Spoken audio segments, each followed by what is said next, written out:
Ano na, mga galing dyan kay Ballers at Sports Homes. Sige nga, mag-confess nga po kayo, sino ang galing dyan?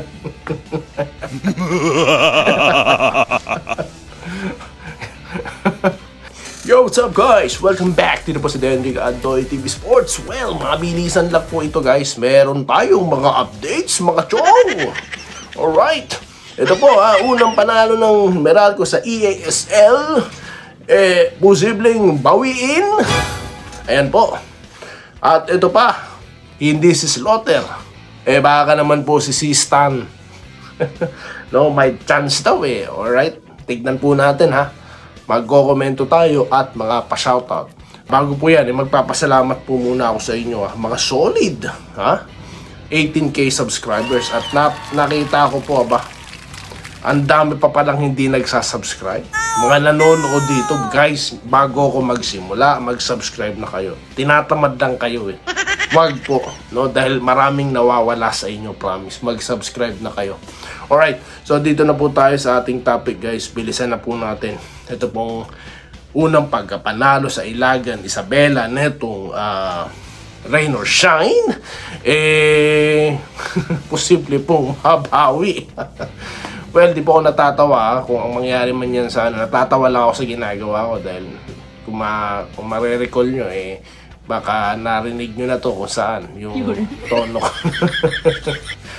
Alright. So, yun nga po. Bakit po kasi? Dahil po sa technicalities. Dahil nga po, tatlo na mga imports daw ang sabay-sabay na ipinaglaro, no? Alright. At mukhang apat po ata ang dyan. Hindi po sabay-sabay na nasa court pero apat po ang naglaro sa game, no. Pero ang kino-complain daw diyan is tawag dito sa isang quarter nagsabay-sabay daw, no, yung mga imports na yan. Alright. So alam nyo guys, kung maaalala nyo, nagulat po tayo about updates diyan sa si Ange Kwame, papalitan si Brownlee, tapos si Vahedi, maglalaro. So akala ko talaga tatanggalin nila diyan si yung Puerto Rican, 'di ba, si Romero. Kasi nga po, ang alam ko talaga diyan sa EASL na yan, 2 import is allowed plus naturalized player, so 3. Pero yan pong pwede sila maglaro for the quarter, how many numbers of imports, I'm not very particular. Kaya nga sabi ko, mahalaga nanalo Meralco, sinorkat ko na, di ba? Pero nagtaka po talaga ako dyan. So ako man po, from afar, nalilito ko. Pero sila pong nandyan, nalito rin Sabi po ni Coach Luigi Trillo, di naman niya po itinangke. Ang point lang nila, ang point lang nila, bakit ngayon ka nag-complain? Bakit within the game di mo ginawa? Well, strategy po kasi yun, Pag nanalo, okay. Pag talo, huwag kayo mag-celebrate, magko-complain kami, magpo-protesta kami. So, wala po magagawa dyan ng Meralco. Karapatan po yan ng Taiwanese team pilots, Alright? So, aabangan po natin ang magiging, belt. But the guys are play with honor. Kita naman po natin yan. Pero konting comment lang po, Ako po talaga, hindi talaga ako fan, ng team na sobrang dami ng imports, I'm not against Meralco, I'm not against EASL, Pero sa akin lang to, Kasi po, lalo na if you're representing your country, you have a lot of imports. Okay sana kung naturalize yan, Kasi nga they swear, to be Filipino, Alright? Pero yung imports talaga parang ewan ko hindi ako excited. Sorry po, Yun lang po ako. Okay? Pero of course, having the imports, yun po yung nakaka-excite din minsan dahil magaling yung import, malakas. Pero representing a country, para po di ako fan nun. Anyway, dito po tayo Hindi si Slaughter, baka naman po si Stan. Bakit? Sa column na to, magkokomento lang ako. Dapat pala umusog ako ng ganyan para malaki yung picture dito sa gilid. Yun nga po, si Slaughter. Di nga daw akba sa play, kaya hindi ayaw ni Yang Yao, bilisan na natin. Ngayon, baka naman daw po si kung Stan Hardinger naman yan, sino ba ang hindi dyan, guys? Tumatakbo po yan. Pasok, swak sa system ng kahit sinong coach yan. And at the same time, bulldozer yan. Legit yan, 6'8". No? Talagang lumakas, no? Nagcha-champion ng barangay nang nandyan si Stan Hardinger. Hardworking yan, no? Kasi daw po, tropa pits, no? Close daw, no? May communication daw, ayon po sa source. Galing naman po sa spin, kaya binabasa ko. No? Isa po sa tinuturing nating legit source ang spin, no? Alright. So, ayan, no? Kasama niya sa Hinebra, nagkasama pa sa, sa Gilas, no? Nagkasama pa sa Terrapirma, sabay pa silang tinarade, baka naman, no? Maging bridge siya, no? Pwede yan, Pwede yan. Tignan lang natin, no? Abangan natin ang susunod na kabanata. Alright. So, hindi po ito si Jun Hidalgo. Hindi po ito si Anjo. Hinaram ko yung line niya,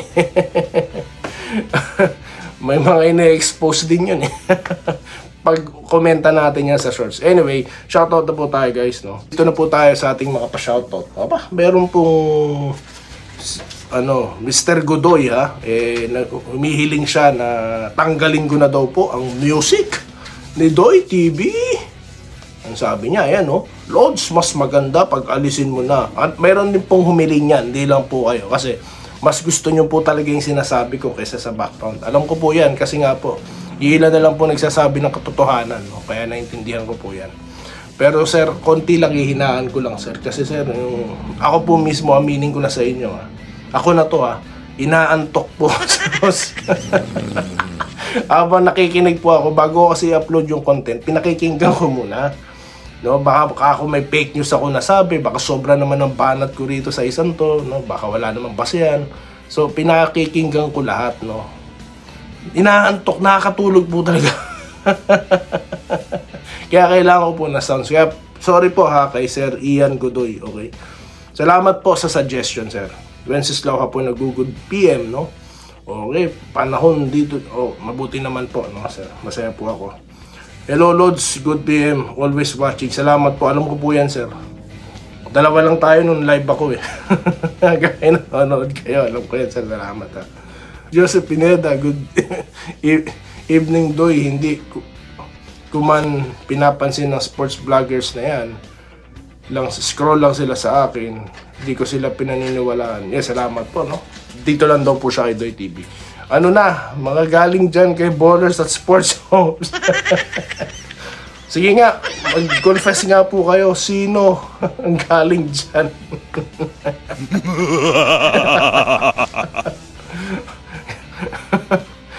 Gail Bonifacio, ayan po, salute kay JR Pinyahan, hindi lang PBA pang kababayan pa. Watching po from night duty, kakauwi lang. Keep safe sa inyo lahat. Yes po, kay Sir Glenn Bonifacio. Meron nga po pala, meron tayong tropa sa Facebook naman to. Okay, po to, matindi po ito mag-comment, dahil inaaway po ng asawa, Shoutout po sa Sir Bonnie po ba yun? Donnie pala, Don Diego. Sana batiin mo naman sila Ramboy at Denden, Ramboy at Denden. Special po ito. Galing sa akin dito sa Vancouver, Canada, na bumabati po dyan sa inyo po, Okay? Kay Sir Ramboy at Denden, Don Diego. Okay? Ganon din po kay Mrs. Ma'am. Pasensyahan nyo na po si Sir Donnie. Marami pong nagagalit din po mga misis nila. Nabubuisit sa akin. Okay lang po yan, Basta po hindi sa masamang bagay. Mukha pong mabubuting tao dahil puro mabubuting tao po naghahanap ng katotohanan ang nandito kay Doy TV Sports. Kaya po, patawarin mo na po. Maganda pong gising ko dahil alam ko po okay na ang sitwasyon sa Pilipinas, Kaya po, nagtatawa na po tayo, Pero then again, sana po makarecover po yung ating mga kababayan po, Pagbangon po mula sa bagyo. Alright, so maraming salamat po sa inyo lahat at magkikita-kita pa po tayo sa susunod na video content dito lamang sa Denriga Doy TV Sports. Have a good day po, guys. Salamat po sa panonood. Subscribe na para sa mga susunod na basketball at boxing videos.